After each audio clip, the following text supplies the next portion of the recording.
Hello అండి అందరికీ. మేమైతే రాజమండ్రి వచ్చాం కదా అమ్మ వాళ్ళ ఇంటికి. వాడిపల్లి వెళ్దామనేసి బయలుదేరాము. మేము 6:30కి అయితే బయలుదేరామండి. అమ్మ వాళ్ళ ఇంటి దగ్గర నుంచి వాడిపల్లి అనేది 20 కిలోమీటర్లు అనమాట. మ్యాక్సిమం 45 మినిట్స్లో వెళ్ళిపోవచ్చు, కానీ ట్రాఫిక్ వల్ల 1 అవర్ అయితే పడుతుంది. చూడండి ఎంత బాగున్నాయి రోడ్లు. నా చిన్నప్పుడు అయితే ఇలా ఉండేవి కాదు, ఈ మధ్యలో మొత్తం కన్స్ట్రక్ట్ చేశారనమాట. ఇక్కడ మేము రావులపాలెం అయితే వచ్చేసామండి. రావులపాలెం నుంచి మనం రైట్ సైడ్ తిరిగి వెళ్ళాలి. ఇక్కడ ఆంజనేయ స్వామి గుడి ఉంటుంది, అటువైపే తిరిగి వెళ్ళాలి. వాడిపిల్లి అనేది ఓబులంక మీద నుంచి వెళ్ళాలండి. 7 శనివారాలు దేవుడు వాడిపిల్లి వెంకటేశ్వర స్వామి అండి. నా చిన్నప్పటి నుంచి కూడా ఈ ఆలయం అనేది ఉంది. నేను మా అమ్మ ఎక్కువ వెళ్ళేవాళ్ళము. నా చిన్నప్పుడు కూడా మా అమ్మగారు 7 శనివారాలు వ్రతం చేసేవారు అనమాట. 7 శనివారాలు వ్రతం చేయడం వల్ల మేము ఇల్లు అనేది కొనుక్కున్నాము మా చిన్నప్పుడే. చాలా చాలా నమ్మశక్యమైన దేవుడు అండి ఈ దేవుడు. చూడండి ఇక్కడ ఎంట్రన్స్, వాడిపిల్లికి ఎంట్రన్స్లో దేవుడి ఫోటో అయితే ఉంటుంది.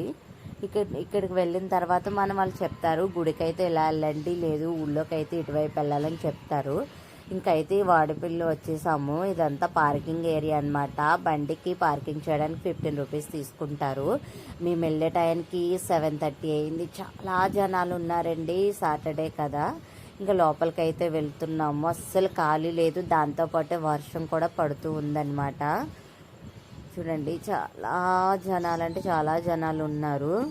చాలా మంది వస్తారండి. శనివారాలు అయితే ఖాళీ ఉండవు. ఎస్పెషల్లీ వైజాగ్ నుంచే చాలా జనాభా వస్తారండి 7 శనివారాలు కూడా. ఉదయం 6:20 ట్రైన్కి వస్తారు వాళ్ళు. మళ్ళీ సాయంత్రం 4:30 ట్రైన్కి అయితే రాజమండ్రి నుంచి బయలుదేరి వైజాగ్ వెళ్ళేటప్పటికి 8 అవుతుంది.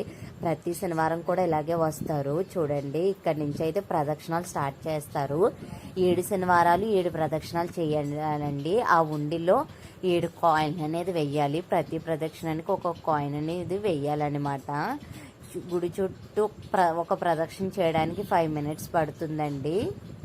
చూడండి అందరూ కూడా ఇదే విధంగా ప్రతి శనివారం కూడా 7 శనివారాలు ఎవరైతే చేస్తామని మొక్కుకుంటారో వాళ్ళంతా కూడా 7 శనివారాలకి 7 ప్రదక్షిణాలు అనేది చేస్తారండి. నా చిన్నప్పుడైతే గుడి చిన్నగా ఉండేది. ఒక 3 ఇయర్స్ 4 ఇయర్స్ నుంచే బాగా పాపులర్ అయ్యిందండి. ఇప్పుడైతే బాగా పెద్ద ఆలయం కింద నిర్మించారనమాట. ఇంకా కళ్యాణం జరుగుతుందండి. ఈ వాడిపల్లిలో ఎంత బాగా చేస్తారో, చుట్టుపక్కల ఉన్న ప్రజలంతా కూడా వస్తారు. చాలా అంటే చాలా బాగుంటుంది. ఆలయానికి అయితే పెద్ద చరిత్రే ఉంది.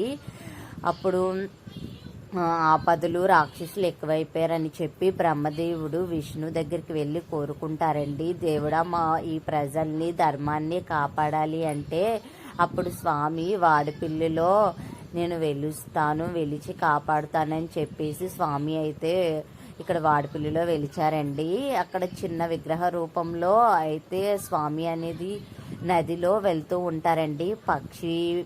పక్షి రూపంలో ఉన్నటువంటి పెట్టులు అయితే స్వామివారు ఉంటారు. మునులు తపస్సు చేస్తుండగా అది అనేది కనిపిస్తుంది, కానీ వాళ్ళకి దొరకదు. ఒక బ్రాహ్మణుడు కల్లో కనిపించి చెప్తారు, అక్కడ విష్ణువు లక్ష్మీదేవి స్వరూపులుగా పెట్టులో వెళ్తున్నారని కళ వస్తుంది. ఆ కళ అయితే చెప్తారనమాట. ఇలాగా దేవుడు అనేది ఇక్కడ వెలుస్తారని ఆ విగ్రహాన్ని అయితే అక్కడ ప్రతిష్టాపించారు. చాలా రోజులు గుడి అనేది చేశారు, కానీ గుడి గోదావరి ఒడ్డున ఉండడం వల్ల మునిగిపోయిందండి. తర్వాత అక్కడ ఒక ధర్మకర్త అనమాట. ఆ ధర్మకర్త ఏంటంటే చాలా బోట్లు అవి చేపల వ్యాపారం చేస్తారు. తను బోట్లు క్షేమంగా తిరిగి వస్తే మునిగిపోయిన విగ్రహాన్ని తీసుకొచ్చి గుడి కడతానని చెప్తారండి. ఆ వ్యక్తి, ఆ ధర్మకర్త ఈ గుడిని అనేది నిర్మించారని చెప్తారు. చాలా బాగుంటుందండి వెంకటేశ్వర స్వామి స్టోరీ అనేది.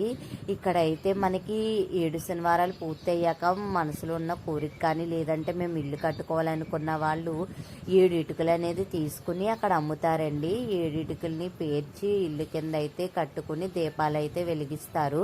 ప్రతి ఒక్కరు కూడా తులసిమాల అయితే తీసుకువెళ్తారు. స్వామివారికి చాలా ఇష్టం అండి తులసిమాల అంటే. కానీ లోపలికి వెళ్ళాం, కానీ స్వామివారిని అయితే ఇక్కడ ఫోటోలు కానీ ఏమి తీనివ్వరండి. బయట ఎక్కడైనా మనం తీసుకోవచ్చు. అందుకే స్వామివారిని అయితే మీకు చూపించలేకపోయాను నేను. మేము వెళ్ళాం కదా చూడండి ఎంత జనాభా. అప్పటికే 9 అయిపోయిందండి, మేము లైన్లో ఉన్నాం. మాకు దర్శనం అనేది కరెక్ట్గా 9:30 అయింది. మేము బయటకు వచ్చేటప్పటికే 9:45 అయిపోయింది. ఇంకా మళ్ళీ అక్కడ కనిపిస్తున్న ఆవిడైతే పక్క నుంచి డైరెక్ట్గా పంపించారు. మిగతా వాళ్ళంతా కూడా లైన్లోనే వెళ్ళారనమాట.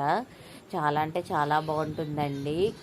ఖచ్చితంగా మనం అనుకున్న కోరిక నెరవేరుతుందండి. 7 శనివారాలు కూడా మనం పూజ చేయాలి. 7 శనివారాలు పూజ అనేది మన ఇంట్లో 7 పిండి దీపాలు పెట్టుకొని స్వామివారికి ఇంట్లో పూజ చేసుకొని ఆ తర్వాత గుడికి అనేది వెళ్ళాలండి. వెళ్ళి స్వామివారికి 7 ప్రదక్షిణలు చేసి మన మనసులో కోరిక చెప్పుకోవాలి. ఇంకా మా చాను ఎక్కడికి వచ్చినా అల్లరే కదా, అల్లరి చేస్తూనే ఉన్నాడు. మేమైతే తులసిమాల అయితే తీసుకొచ్చాం కదా, తులసిమాల అయితే మా చాను చేత అయితే వేయించామండి. మాకెవరికి స్వామివారు అందలేదని చెప్పేసి అందరూ అలా మాలలు వేస్తున్నారు. మా చాను అయితే ఇంకా మాల వేశాడు స్వామివారికి. చూడండి, మీలో ఎవరైనా ఎప్పుడైనా వెళ్ళకపోతే ఒకసారైనా విజిట్ చేయండి. మీకు ఎవరికైనా డౌట్ ఉంటే నాకైతే కామెంట్ చేయండి. నా వీడియోస్ నచ్చితే లైక్ చేయండి, కామెంట్ చేయండి, సబ్స్క్రైబ్ చేసుకోండి.